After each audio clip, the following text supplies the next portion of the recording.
Thanks, Joel, and good morning, everybody. Thanks for having us. Thanks to the K-State group for inviting Tim and I to be here. We're certainly really excited to share the story of the family operation with you all and an exciting opportunity that's brought us to Kansas. As Joel mentioned, I spent quite a few years at K-State, so it's really an honor for me to get to dust off some purple and see a lot of familiar faces today. So we're thrilled to be here and appreciate you having us. We'll start with a brief agenda of what Tim and I will talk about today. We'll introduce ourselves so you get to know us a little bit more. And then Tim will spend some time taking us through the history of the family business. Tim would be a second-generation family member, and so he'll share with us how his dad and uncle started the operation in the late 70s and how it came to be what it is today. Then I'll spend some time really giving an overview of the system. We're fairly integrated, and I'll describe our current production model and really what our facilities look like and how we're structured and our geographic footprint. Lastly, Tim will share what we see as the current challenges and how we approach those and how we try to set ourselves up for success in the face of the various challenges that we all have faced over the years and will continue in the future. And then lastly, we'll wrap up and share the opportunity that's brought us to Kansas. So as we begin, a little bit about ourselves. I'm a native of Overland Park, Kansas, and if you're familiar with the state of Kansas, you realize that's not a very hog-dense area. I came to K-State really passionate about animal agriculture through connections in my extended family and wasn't really sure what species that would lead me to. I was really passionate about the pre-veterinary route and ultimately landed in my coursework with nutrition and repro and thought that research was pretty interesting. So got in with the swine nutrition team and did quite a bit of undergrad research and was fortunate to be able to stay and continue my education. So in 2019, my husband Bracy and I, Bracy's from Council Grove, Kansas, we moved up to Sleepy Eye, where I've been ever since. Thanks, Annie. And so my name's Tim Schwartz, and in preparing for this, I saw that Joe was up first, and instead of Googling how to cook pork chops, I was Googling how to follow a high energy, high intensity fella. So thanks for that. My name's Tim.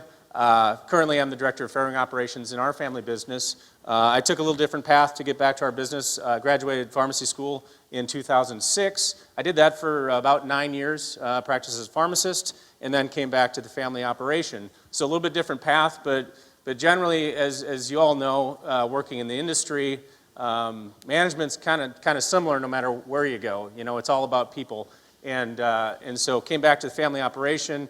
Did a number of stints between some work on the finishing side of things and eventually to where I sit today. My family and I, we reside and live in Sleepy Eye, Minnesota. It's probably half, for those of you that don't know, about halfway between Sioux Falls, South Dakota and Minneapolis. Draw a line, we're halfway there. So I've got 4 kids and enjoy living in Sleepy Eye. However, I would say I do enjoy coming down to Kansas to feel some 55-degree weather when it's 10 degrees in Minnesota. So, to take you a step back in time, just like many of your operations, I mean, Schwartz Farms is no different, really. It began with my dad, Joe, my father, Joe, and my uncle, John, starting as a grain operation, essentially in the late 70s. Both Joe and John went to college, but I don't think either one of them spent a whole lot of time there. And then they came back, dairy family, didn't have much for opportunity as they were kind of on the older end of the spectrum, didn't have the opportunity to come back to their family business, so began doing corn and soybean farming, row crop stuff, and worked off-farm jobs, and then eventually got enough land under their control to where they could make it a full-time job. In '81, they started with the purchase of a 700-head finishing site, and kind of through the '80s, just like production was everywhere, right? Outdoor pigs, makeshift huts, this, that, and the other, just kind of grew through that period in time, to the point when in '89, I believe it was on the slide anyways, so Mark Schwartz, also my uncle, came to be our first employee. Mark spent most of his time doing kind of odds and ends and everything, really, from production records to accounting to working with feed mills and packers and this, that, and the other. So just kind of slow growth through those times. In the 90s, early 90s, so Schwartz Farms was officially born as a company in 1990, and John had kind of pioneered one of the first farrow to wean contracts with a partner. And I guess if there's any theme to this presentation is that we've partnered with a lot of people, partnered with a lot of good people, be it feed mills or otherwise. And so John had partnered with a gentleman that he wanted to buy pigs from. Previously, we'd just weaned pigs. We'd previously been feeding a lot of feeder pigs to finish and kind of building the operation that way. 94, our first non-family employees, one was accountant and 2 folks to chore barns. So through that time frame, things just kind of slowly and steadily grew. In 98, anyone that was in the hog market remembers the crash then, and which, you know, sometimes challenges offer opportunities. And for us, we had the opportunity to lease a farrowing facility that was a 5,000 sow farm, came with 20 employees, and that was kind of our first adventure into farrowing. Meanwhile, we had also converted some stuff over, some facilities that were nurseries. We converted to a farrowing barn and kind of makeshift as you go on the fly conversion into farrowing. 2000 was rolled around, and that period was, again, a period of growth, and Annie will kind of go through some of those graphs here in a little bit, but you'll see that in time. But through the 2000s, we built our partnerships with local contract growers, growing our operation essentially in that way. And in 2005, or thereabouts, decided that we wanted to invest more in our business into the finishing capacity, owning a few sites, right? Rather than just doing the contract model, we wanted to diversify a bit and own some sites. It was kind of through that point in time, as we began to take more employees on, that we needed to develop maybe a better org chart, right? Having managers and supervisors and everything kind of flowing, figuring out the people side of things, how were we going to manage things. And then through that 2000 time frame, things continued to grow, more so on the finishing end of the operation. 2014, again, another partner. We had but we had built up a relationship with a farm in Nebraska, 25,000 sows that we had finished the pigs. They had provided us the wean pigs. We finished on a joint venture type of deal.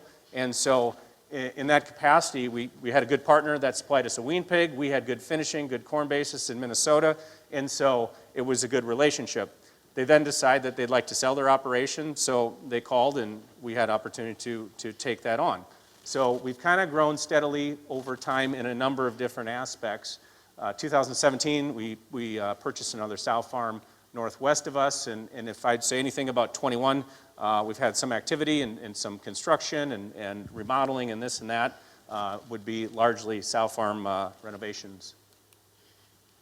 Thanks, Tim. So Tim gave us a good layout of kind of the family history and how the business has grown. I'll take the next couple of slides to share some data to really portray what that growth has looked like over the past decade. Here we're looking at full-time employees over the past 10 years. You'll see in 2011 we had approximately 150 full-time employees, whereas we ended last year with just over 420. So a substantial amount of growth from the personnel side in a rather short amount of time. To us, this is exciting because it provides our employees with additional opportunities for personal career growth and development. As we acquire more employees, that gives others opportunities to manage and supervise and so forth. Another way to look at our growth over the past several years would be, of course, in the number of market hogs sold. Once again, similar time frame. In 2011, we sold around 800,000 marketed hogs. Last year, we would have sold just over 2 million marketed pigs.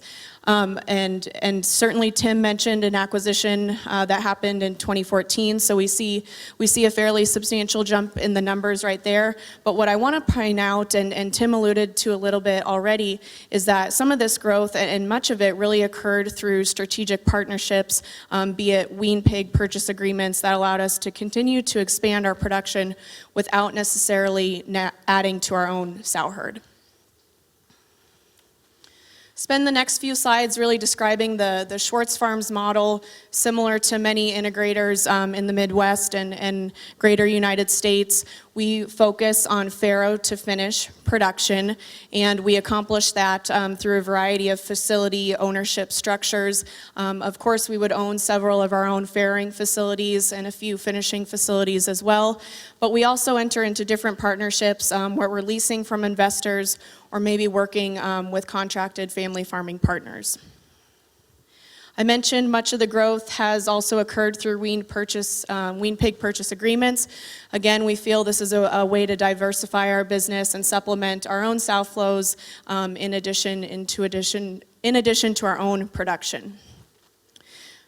Where we're located, we would primarily utilize toll milling. We would work with about a dozen toll millers throughout southern Minnesota, northwestern Iowa, and Nebraska. And we're really fortunate to work with several good co-ops that specialize in the feeding of the pigs and allows us to focus on raising the pigs. So we're fortunate to have those good toll milling partners. Similarly, on the breeding stock side, we would also purchase all our genetics from genetic suppliers, gilts and semen. We would buy those and not raise those on our own. Lastly, we would stand to serve as a supplier to the packing industry. Currently would not have any investments in any type of processing facility. Here is a quick overview of our assets and facilities, and after this slide, we'll get into more of the geographic footprint. But if we start by looking at the sow farm base, we've got approximately 65,000 sows. These are spread across about 4 states and 14 different facilities. On the wean to finish side, I mentioned we have a variety of structures. There would be about 300 contracted facilities where we're working with independent families who are helping us raise those pigs. We provide them the pigs, and they supply the facility. An additional 40 sites would be owned and operated by Schwartz Farms, and then another 40 sites would be leased by Schwartz Farms, and we would supply the labor and management for those.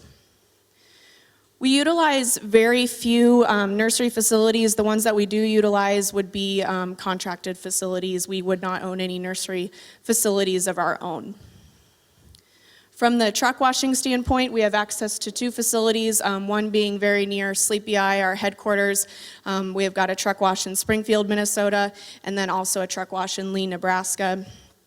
And then as we look at our office and warehouse capabilities, certainly our headquarters are in Sleepy Eye. We've got an office there that houses approximately 35 employees, as well as warehouse capabilities.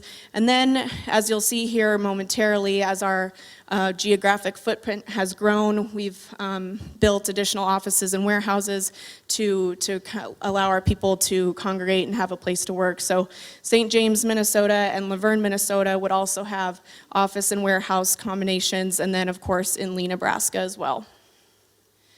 I mentioned that we're mostly structured around toll milling. We would operate one facility, and that's also in the Lee, Nebraska area. The next few slides, we'll look at the geographic footprint. Here we're looking at the southwestern corner of Minnesota, upper northwestern Iowa there, South Dakota, and Nebraska. So if we zoom in on Minnesota, to orient you, Tim mentioned Sleepy Eye or the Huris Schwartz Farms green pinpoint there in the center. We're about halfway between Minneapolis, which you can see in the upper right-hand corner, and Sioux Falls would start down in the bottom left.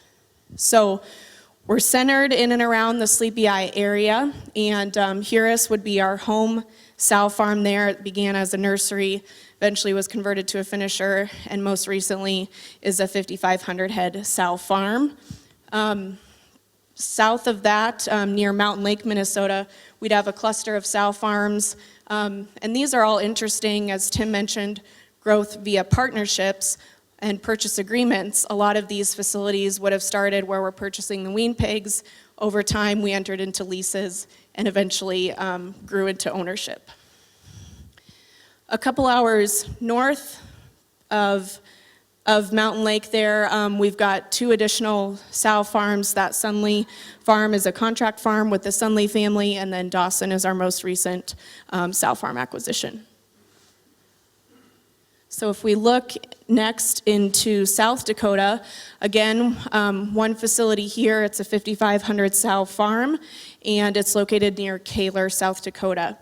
Once more, this was an opportunity that was presented to us during a time of challenge in the early 2000s. There was an investor who was in the process of building the site, stopped halfway through construction due to market turbulence, which allowed us the opportunity to step in and manage and own that facility. Lastly, if we look at Nebraska, again, purchase of the Wilkie system, there would be a cluster of 5 sow farms near Lee there, those ranging from 2,800 to 5,500 head facilities. Yeah, and I guess just looking at all of these farms, the one thing that's good about growth through acquisition is that oftentimes by a distressed or a used asset, you're able to pick it up at a discount, a bargain. As we look back, you know, some of the things that we would have done different. But for a company of our size and growing how we grew over the years, that was really the only way for them to accomplish what they did. But it was through partnerships and the ability to grow in that manner. As Annie described, you know, all these farms here, they were, and every farm for that matter, with the exception of our Harris farm, that's our home farm, sits on our office site through arrangements and partnerships. Lastly here, as we look at the wean to finish footprint, you'll notice this largely mirrors where the sows are located with the addition of several facilities in northwestern Iowa. For obvious reasons, we have chosen not to put sow facilities in that part of Iowa, but would have several thousand finishing spaces there. And so really, as over time, these have clustered into pods, northwest Iowa certainly, and then southwestern Minnesota there near the Laverne and Worthington area would be another cluster, near Sleepy Eye in St. James, Minnesota, in the center of the state. And then in the southeastern part of the state, another cluster or pod, if you will, around the Owatonna area. That pod would be another one with a partnership with a co-op that we were having feed some of our pigs, Interstate Mills at the time. They were operating several facilities out in eastern Minnesota, and we're going to leave those spaces, and that relationship allowed us to step into those opportunities. SFI-owned spaces would be approximately 135,000, and the ones that we operate would be a little bit over 110,000. So we'll take the next few slides here to show you a little bit of our typical wean to finish facilities. Not anything here that will probably surprise anybody in the room, but over time, as we've built our own facilities, there's certain characteristics that we like. We hope it's better for the pigs and ideally better for the employees that work in these facilities, and hopefully have the longevity to make these investments last. So if you were to visit a typical Schwartz Farms barn that we're building in Minnesota, you'd see either a triple wide barn or a double barn. Typically the capacity would be 3,300 head of finishing pigs, and I mentioned we're primarily a wean to finish model. We would double fill these at weaning. Here's a snapshot inside a typical wean to finish room. Again, fairly standard. We would like to utilize small pens that hold approximately 30 finishing pigs. Feel it's better on the feed conversion and people management as well. Double-sided wet-dry feeders, capacity to have brooders to take care of the wean pigs, front panels to make it easier as we load pigs in and out of the facility. Plastic ceilings, these weren't the barns that were being built in the 90s. It's certainly a little bit more costly up front, but again, back to the longevity of the assets. Last few photos here, we would have multiple loadout chute heights so that for a gooseneck or a semi, again, ease of animal handling, better on the people and better for animal husbandry. Really try to keep nice clean facilities for our people, laundry, office, all those facilities to provide a better employee experience. And as the technology becomes available, the smart controllers that allow us to monitor the environments in the barns, we certainly utilize those as they become to the market. So to wrap up kind of the Schwartz model here, as you've seen, we really focus on raising the pigs. and producing wean pigs and ultimately the final market hogs. So we stick to what we're good at, and we outsource where we feel we don't have the resources, be it feed milling, veterinary service, packing, trucking. All of those partnerships are really strategic to our business. As a family-owned business, I give the Schwartz family a lot of credit where their second generation is interested. They bring them in and get them up to speed and heavily involved, and they also add and continue to bring in good outside non-family members that will challenge us and continue to drive the business forward. And I would say that's part of the key to the success of Schwartz Farms is not just, obviously, John and Joe have done a great job, hardworking and everything else, but they've brought in top, high-quality people over time that surround themselves with people better than themselves in areas where they can't be effective or you can only be in so many places at once. So done a good job of bringing in a great management team. So I'll talk a little bit about the challenges that we face. Like any of you, we're not immune to the challenges of the world and of the industry. Labor being one of them. It seems like you can't go to a meeting anywhere without talking about labor, so here's my crack at it, right? Production labor in general, you look at the U.S., I mean, these are all 2 or sub-2 or sub-3 areas, that we own and operate pigs in, northwestern Iowa, southwestern Minnesota, Nebraska. Unemployment is low, and it's tough to find good people. It's tough to find good help, right? It's hard work. It's hard work. The millennials and Gen Zs, a lot of them maybe don't see the value or haven't grown up on a farm and just haven't experienced it. So as it relates to the ability to find and retain and hire good employees is very challenging and very difficult. Outsourced labor, the TN Visa program, that's a program folks can come from either Canada or Mexico. We've utilized that internally in Schwartz Farms. And actually, we're to the point now where about 20% of our production labor are TN Visa people. I would say that they come eager and willing to work and willing to learn. They have to be college educated, so they're intelligent, they're smart, they want to take on more, and I'll talk a little bit more about that in a little bit. But no, the TN Visa program has been very successful. I would say much more successful than hiring local, and we still hire local. We'd prefer to hire local, right? There's a lot of things you have to do. It is harder to manage a TN Visa program. However, I would say it's been successful. And then lastly, aging workforce. So this industry, the expansion, as you saw through our history, I guess, has expanded, and the industry's expanded in the 90s and 2000s, right? And so some of the same people, and some of you are in this room, right, that grew up in the industry back in those days, we're going to have to turn that over. We're going to have to turn that over to somebody else, have new management, new people in place to take care of that. So that's as I think about things as a second generation family member, that's one thing that kind of keeps me awake a little bit at night is how do we continue to find and retain and keep the good people that just like we have today. A little look at us, and this data is a bit dated. It's about 1.5 years old, so really just add 1.5 years or 2 years to every one of these numbers. But I wanted to point out a few things. So this is our system. My HR gave this to me. Really, if you look at managers and assistant managers, and this is age, tenure, and population, right? So a few things to point out. Just from an age standpoint, you'll see that our managers and our assistant managers are aging. We've got some in their 60s, and none of those folks have left yet. So just, again, add 2 years to that, and that's where we sit. And so we've got a lot of talent that's going to be exiting our business, and likely others, pretty soon. And so that's a concern, right? That's a challenge. Now look over here, the female and non-Caucasian, and you'll see like in the DL, we call it a department lead level is what we call it in our system. So there'd be a lot more non-Caucasian females, also females. So I believe that that's kind of a sign of what's to come, right? And it's not because we didn't hire women or non-Caucasians. It's just because over time in the last 5-10 years, I think there's been a lot more interest in employment in the animal ag industry.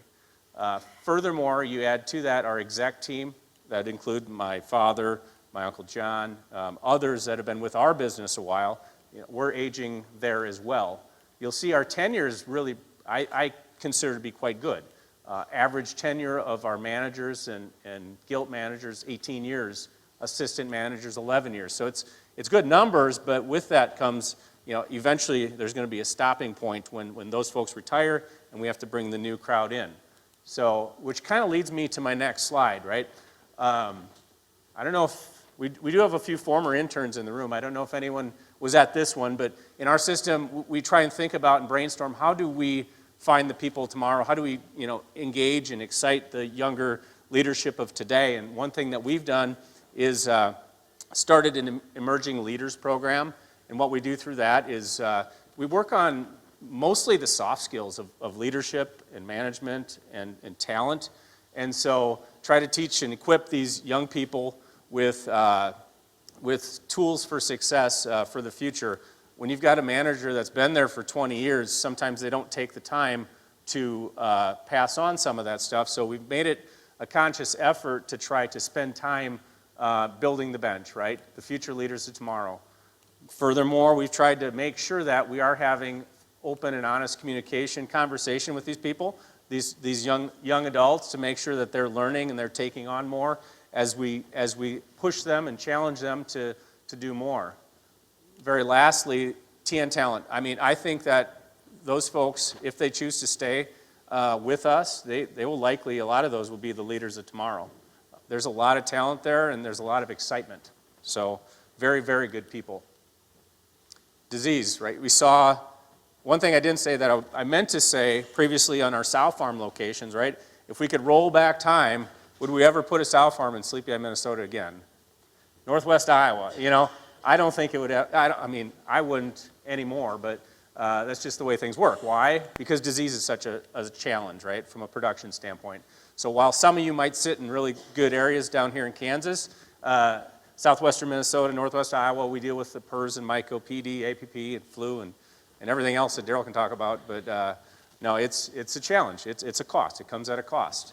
Foreign animal disease preparedness, area regional control projects. So we've worked with neighbors in trying to keep our sow farms healthy. So if there's a finishing site next to a sow farm and vice versa, try to work with neighbors and be neighborly in terms of what we're moving in for animals next to a sow farm or vice versa. Work with folks on that. Some things that we've done in our own system, filtration. So back in, I think it was 2010 or 2011, we began filtering our first farms. We started with the Tilney and Heuris farms. They would break every 10 to 12 months back in those days, break with PRRS. And new strains, not just bubbles and flare-ups, but new strains, different strains. And so what we did is we went in and filtered these farms. And while I'll say that it helped, it certainly wasn't like it eliminated altogether. We would, in our system, all of our sow farms are filtered at this point in time. And it would, extend it out. Instead of being 12 months or 10 months, you might go 36 or 48 months until your next break. So while that helped, it wasn't necessarily the silver bullet. Obviously do some things with vaccine strategy and just disease elimination, trying to live without a PRRS positive pig as much as we can is our goal. From a flow standpoint, we would typically, depending on sourcing and what the health statuses are, we would a lot of times, for the most part, be single sourced on the finishing end. Excuse me. Other challenges that face us, with mountains and mountains of more data and more technology out there to grab different things that, different data points, we want to make sure we're making good decisions on the data that we do have. I mean, quite frankly, right now we probably have too much data. We're not able to break it down and synthesize it, but making sure that we can take what we think we know and apply it, make decisions off of that. On the sow farm data entry side of things, we use a product called Porcitec. They're a company that would keep track of the sow farm records. With that, we've also developed a platform to be able to scan the barcode so that we can record electronically. And I know some of you others are out there doing it, but recording the information and it shoots back straight to the office. No need for people to transpose the numbers and mix up things. So that's been helpful. It's been from a data integrity standpoint, as well as from the standpoint of just saving some personnel. It's been good. Grow Finish, we have now rolled everything over to MetaFarms. We had our own internal platform that we had built over time, and it actually served us quite well. But again, as you look at data and technology, it's all good, but you need so many people to keep it up and to make sure that it's catching the next things that you want to see. So while the platform that we had was very good, we were a little bit afraid, quite frankly. What if our programmer gets hit by a bus, right? She is still an employee, but if Sue gets hit by a bus, we've got real problems. So in a company of our size, while we have a lot of people, a lot of great people, you can only have so many IT people, and to keep up with that, we decided to just go with MetaFarms. They would serve us better than we could do ourselves. Onboarding and training. We do utilize Pork Avenue training. We also have a pretty intense training program. We employ a few trainers, bilingual trainers that would do our training for us, do a great job with it. And then lastly, electronic sow feeders. We have chosen to do a few rooms of farrowing to see what kind of research Dr. Annie can run and make decisions off of. If you've been in the pork industry for a while, you know that there's plenty of risk and volatility. From a market risk standpoint, you know, as we could talk about all afternoon, there's a number of factors. I kept this slide back in 19 because I gave a presentation at Pigski actually, and it was right about then when COVID was thinking about coming to the U.S. But this is a look back on just how wild of a ride sometimes it is, and to be able to make good decisions, lock in margins when profit levels are there, and protect us to live it another day. You know, the old adage, nobody ever went broke making a profit, right? But not necessarily trying to hit the home runs all the time. Again, back to the assets that we have, whether it's finishing barns or sow facilities, many of the assets in the industry, and not just us, but in the industry are tired. Built in the 90s and 2000s, you know, need a lot of capital put into them, need some major updates. And so what does that investment look like? As Joe pointed out, with construction costs doing what they're doing, I mean, it's extremely capital intense to go through and remodel and redo facilities. So, and then when you do, what are you going to put back into them? Is the production equipment that you put in today going to be the same size? I mean, 5x7s were pretty common back in the day. Now you might go with a 5.5 or a 6, and likewise. So, so what's that going to look like? And then furthermore, just for social license or even for a market opportunity, are you going to make decisions to do Prop 12 or pens or anything else like that? So all decisions, a lot of capital at play, and a lot of the industry kind of looking and thinking about that, as we are as well. Disruptors, from a disruptor standpoint, you know, we all know that there's activists, environmental concerns, continue to tell our story, make sure it's something that we're out there doing, and you know, all of the other things. Another black swan event, you hate to think of what the next one is, right? We've gone through a few here lately, but anyways, we do know that there will be challenges, and so that's just kind of part of doing business. And I guess why we're here today with you is because we've recently made a decision to expand into Kansas, and we're very excited and very happy to be a part of the Kansas swine industry and what that might lead to. But so essentially found a site southwest of here, not too far, in the Harrington area.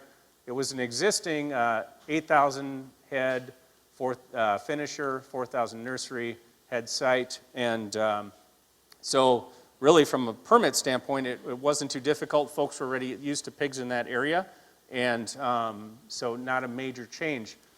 The new facility, so it'll be about a 9,500 sow operation, Prop 12 gestation specs, 24-day wean age on the farrowing house side of things, and a GDU on site. And so again, if we're to expand, it's not going to be in an area where we have all the challenges that we have in southwestern Minnesota. So that was the reason that we decided to come down to Kansas. Very good. Thanks, Tim. So I'll wrap up here today with a few key takeaways. Schwartz Farm started as a family business, and that culture is still present today. It's certainly more challenging to maintain as you go through large amount of growth, but it's certainly present in every area of the company, and we're really proud of that, being a people and family-oriented business. As Tim and I have shared, a lot of our growth came during times of challenge, where opportunities present themselves. Certainly evaluate those very seriously and take those on as they're fitting to our business and what we see looking into the future. Tim touched on some of the known challenges, but again, what are the challenges in front of us that we don't know about yet? How are we prepared to face those, and trying to remain resilient and prepared to make tough decisions as those come?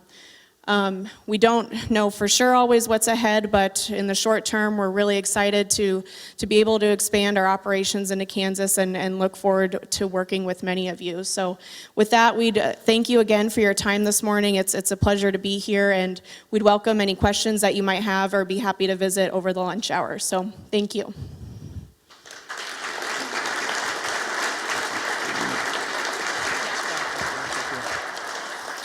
Yeah, we have a few minutes for questions here, and again, if you'll say it, then I'll help repeat it so everybody can hear it.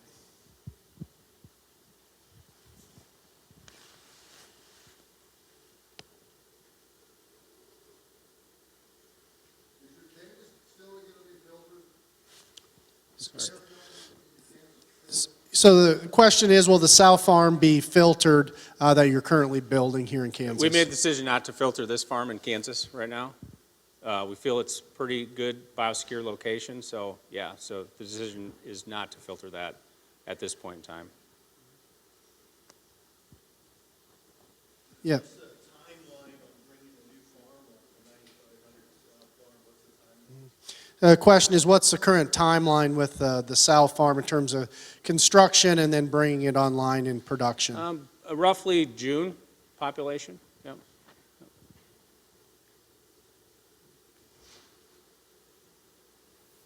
Yeah, Mike. In designing the Prop 12 unit, what's been the biggest challenges compared to your other side? So the question is, designing this for Prop 12 compliance, how's it been different than the other sow farms in design and working through that? Good question. I don't know, I mean, as far as difficulty, it's more coming to a consensus, I guess, because, I mean, we've dealt with pen gestation already, but you poll 10 different sow farm managers or supervisors. That's probably where we spent the most time, right, in terms of designing the facility, was just what do we like, right? We know we have to breed in some type of a stall of some kind, right, with a mechanism to move in and out. And then what? Do you want to move an animal? Do you want to keep it in the pen? You know what I mean? So that's probably where we spent the most time, just back and forth and deliberation and just trying to figure out exactly what that would look like.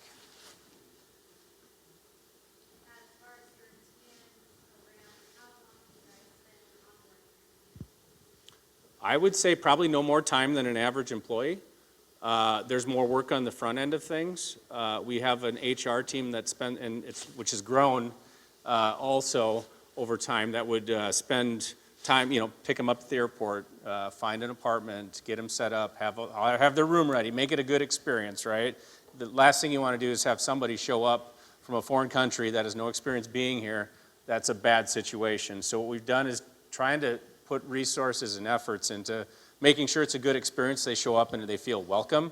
So part of that too then is have maybe, and some of the folks that come already speak English, but others don't, right? So, as you think about it for your own operation, you might think, well, maybe I need somebody with, or have a bilingual person that can help you, right? So it's kind of that setup that probably takes the most time. That and just interviewing, and Zoom is a great platform, or any of these now that you can use to communicate online. But I would say probably, as far as from a training standpoint, if you have bilingual trainers, or a platform like Pork Avenue, I believe, has some bilingual components to it, really training is probably no different. Mm-hmm. Yeah, I'd say on the TN and all SOW employees, they would receive one-on-one training for approximately a week with somebody who is specialized in training and all those standard sow farm SOPs with several follow-ups over the course of a month, and that would be for TNs and all sow farm employees. Yeah, Andreas.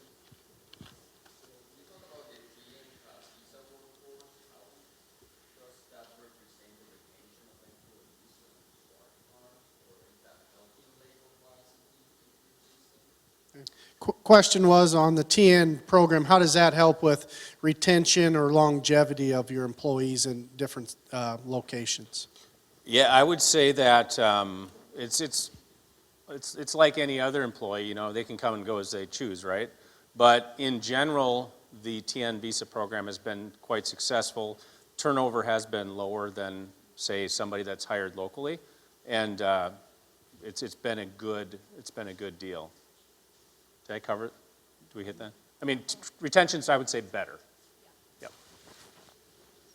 Yeah, Lisa. What are you anticipating for your new farm in terms of TN versus local versus people you're going to bring down from Schwartz farm? How many people is it going to take to run? Yeah, question is about the staffing of the new farm in terms of its makeup and how that process is in play.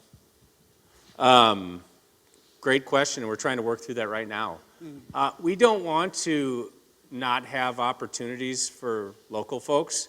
However, we want to make sure that people within our system have the opportunity to progress.